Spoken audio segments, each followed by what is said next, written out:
الحمد للہ وحدہ والصلاة والسلام علی من لا نبی بعدہ وعلی آلہ واصحابہ وازواجہ وذریاتہ اجمعین اما بعد قال اللہ تبارک وتعالی فی القرآن المجید کنتم خیر امۃ اخرجت للناس تأمرون بالمعروف وتنہون عن المنکر صدق اللہ العظیم۔ میرے محترم بزرگوں، دوستوں اور بہنوں، آج میں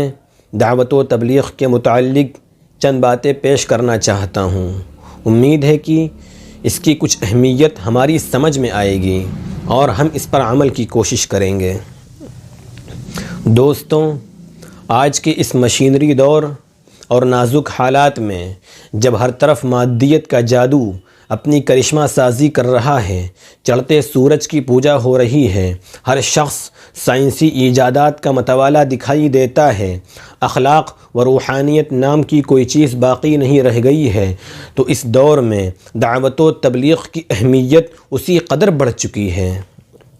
آج ہم بھی اسی قوت و طاقت کے ساتھ دعوت کے میدان میں آئیں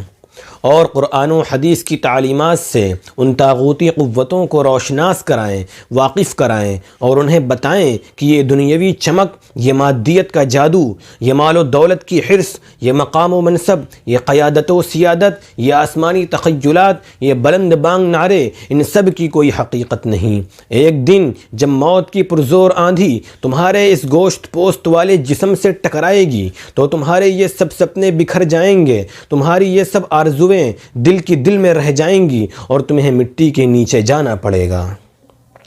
وہاں سے تمہاری زندگی کا ایک نیا دور شروع ہوگا، وہاں تم سے اس دنیاوی زندگی کے بارے میں سوال ہوگا۔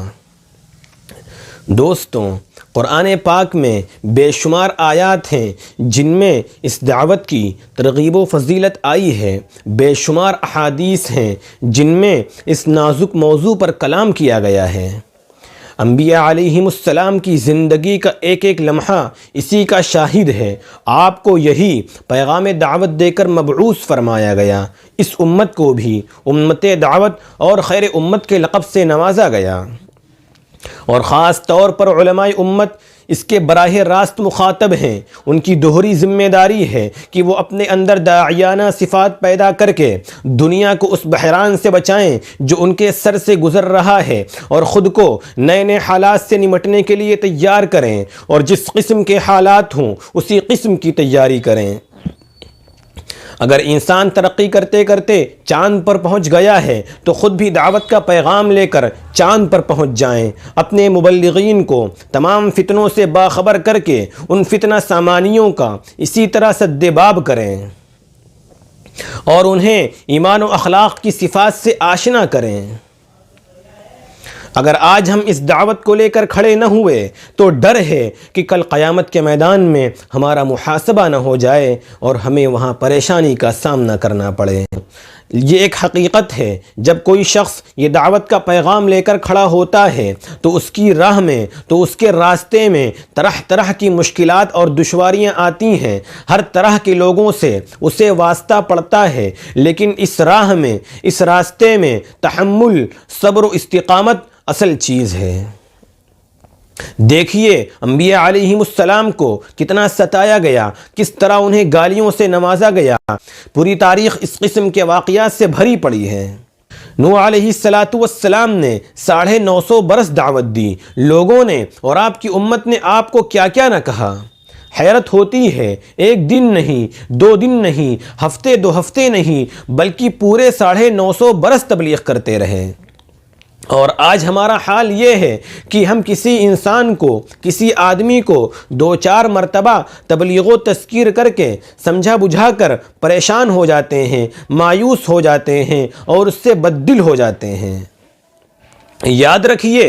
ہمیں انبیاء علیہم السلام کی تاریخ یہ تعلیم نہیں دیتی۔ نبی پاک صلی اللہ علیہ وسلم نے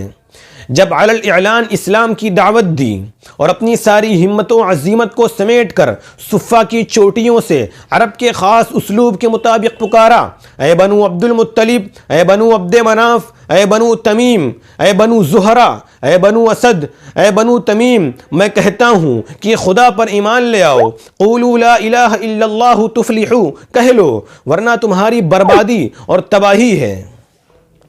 اپنی دعوت سر عام پیش کر دی،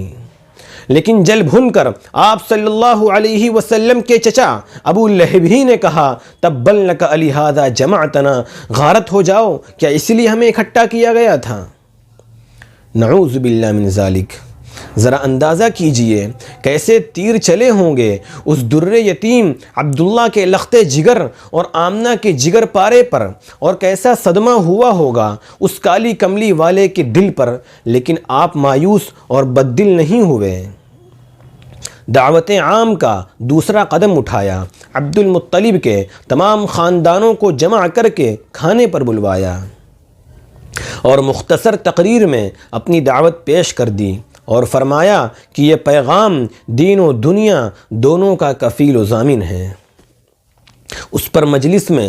سکوت چھا گیا، خاموشی طاری ہو گئی۔ صرف ایک 13 سالہ بچہ جو خود آشوب چشم کے مرض میں مبتلا تھا، اس نے کہا کہ میں آپ کا ساتھ دوں گا۔ اس پر مجلس میں زبردست قہقہا پڑا کہ محمد صلی اللہ علیہ وسلم کو اس تحریک کے لیے ایک ایسا بچہ ملا جو خود کمزور ہے، نحیف ہے، لاغر ہے۔ ذرا اندازہ کیجئے اس مذاقی قہقہے پر دونوں جہاں کے سردار کا کیا تأثر ہوا ہوگا، کس طرح ان بھپتیوں نے جگر چھیلا ہوگا، دل زخمی اور سینہ کباب کیا ہوگا۔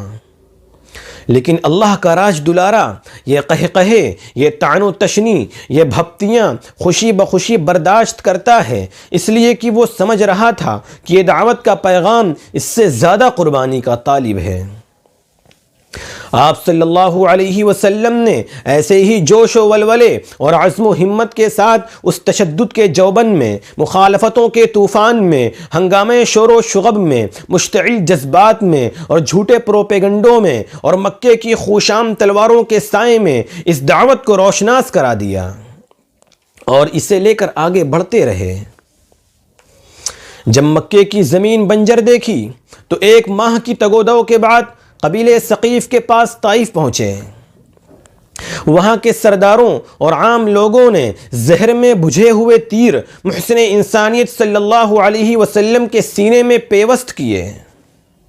اس منظر پر چشم فلک نے بھی آنسو بہائے، لیکن آپ صلی اللہ علیہ وسلم نے تحمل اور صبر و استقامت سے سارے زخم برداشت کیے۔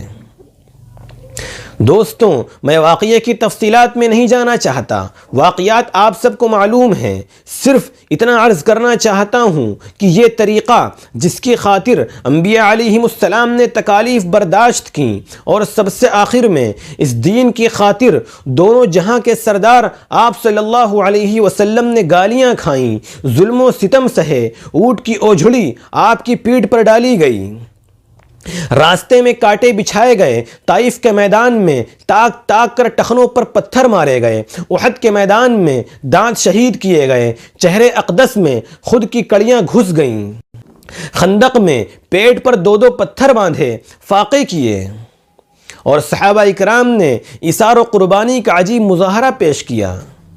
اور ہمارے اسلاف علماء اور صلحاء نے اس دعوت کی خاطر رات کی نیندیں اور دن کا چین و سکون حرام کر دیا، اور انہوں نے تحریکوں کے ذریعے، لٹریچر کے ذریعے، دل کی تڑپ اور نوکے قلم کے ذریعے اس دعوت کو ہمیشہ زندہ رکھا۔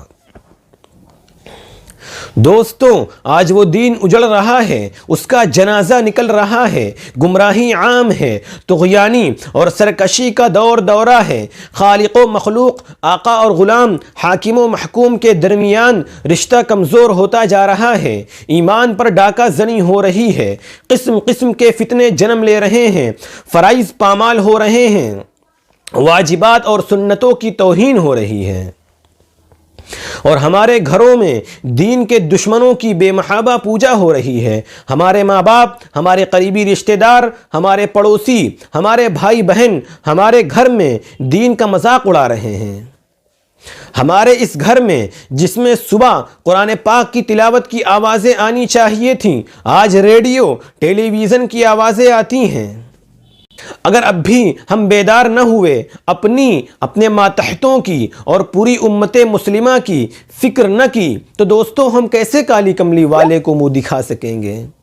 اس لیے ابھی وقت ہے، ضرورت ہے کہ ہم پوری امت کا درد لے کر اور پوری قوم کی فکر لے کر اٹھ کھڑے ہوں اور پوری ہمت و طاقت کے ساتھ اس دعوت کے میدان کو اپنائیں اور وقت و حالات کے مطابق اپنے اندر داعیانہ صفات پیدا کریں۔ برائی کو اگر ہاتھ سے روکنے کی قدرت ہو تو ہاتھ سے روک دیں، اگر زبان سے کہنے کی طاقت ہو تو زبان سے کہہ دیں، ورنہ اسے دل میں برا محسوس کریں۔ اور دعا بھی کریں کہ اللہ رب العزت ہمیں کامیاب فرمائے اور اس کی توفیق عطا فرمائے، اور ساتھ ساتھ یہ دعا بھی کرتے رہیں کہ اللہ رب العزت ان تمام دجالی اور شیطانی طاقتوں کا خاتمہ فرمائے جو تبلیغ جیسے اس عظیم کام کو بدنام کرنے کی کوششیں کر رہی ہیں اور دنیا کی نظر میں اس کی چھوی خراب کرنے کی کوششیں کر رہی ہیں۔ جیسا کہ آپ نے سنا ہوگا، سوشل میڈیا پہ بہت ساری ویڈیوز آپ کو دیکھنے کو ملی ہوں گی کہ جزیرۃ العرب کا ولی عہد محمد بن سلمان نے 11 دسمبر کو یہ فرمان جاری کیا تھا کہ تمام امام مساجد کے اندر وہ خطبہ دیں جو انہیں حکومت کی طرف سے سونپا گیا تھا، کہ جس میں تبلیغی جماعت کے بارے میں من گھڑت باتیں لکھی ہوئی تھیں، جیسا کہ اس میں لکھا ہوا تھا کہ تبلیغی جماعت گمراہ کن جماعت ہے اور جس کے اندر شرک و بدعت پایا جاتا ہے اور جو دہشت گردی کی تعلیم دیتی ہے۔ کیسی بے بنیاد بات ہے! یہ تو دن کو رات کہنے والی بات ہے کہ آفتاب نکلا ہوا ہو، سورج نکلا ہوا ہو اور کوئی کہے کہ رات ہے،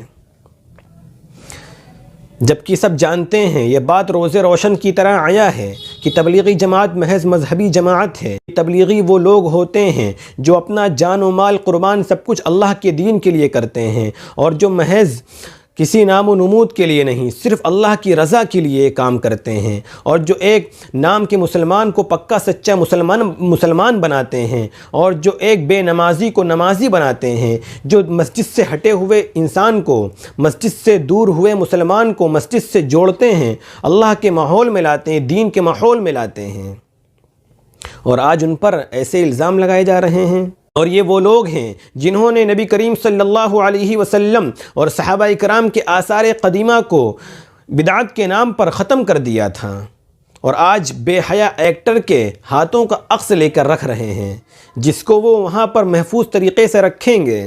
محمد بن سلمان یہودیوں کا ایجنٹ ہے جو محض اس کے بتائے ہوئے راستے پر چل رہا ہے، جس کی تعلیم بھی وہیں پر ہوئی اور جس کی نوجوانی کا عالم بھی وہیں پر گزرا ہے۔ بے حیائی کے ماحول میں وہ پلا بڑھا ہے، اس لیے وہ چاہتا ہے کہ مقدس سرزمین کے اوپر بھی بے حیائی کو تیزی کے ساتھ فروغ دے اور بے حیائی کو تیزی کے ساتھ عام کرے، اور آج وہاں پر تیزی کے ساتھ سنیما ہال کھولے جا رہے ہیں، ناچنے گانے والے ایکٹروں کو بلایا جا رہا ہے اور انہیں اعزاز سے نوازا جا رہا ہے جن کی کوئی حیثیت نہیں ہے۔ اگر ایسے ہی یہ لوگ کرتے رہے تو اللہ رب العزت کا غضب نازل ہوگا ان پہ، اور یہ لوگ نشان عبرت بن کر رہ جائیں گے، اور اس کے اندر وہ علماء، وہ مفتی بھی پکڑے جائیں گے جو اپنی زبان نہیں کھولیں گے، جن کو اس ظلم کے اوپر اپنی آواز اٹھانی چاہیے اور مضبوطی کے ساتھ اس ظلم کے خلاف بولنا چاہیے۔ اللہ رب العزت سے دعا ہے کہ وہ ان تمام دجالی شیطانی طاقتوں کا خاتمہ فرمائے، اللہ رب العزت کا غضب نازل ہو ایسی حکومت پر، فرشتوں کا غضب نازل ہو، اللہ کی لعنت ہو، فرشتوں کی لعنت ہو اور تمام انسانوں کی لعنت ہو۔ وآخر دعوانا الحمد للہ رب العالمین۔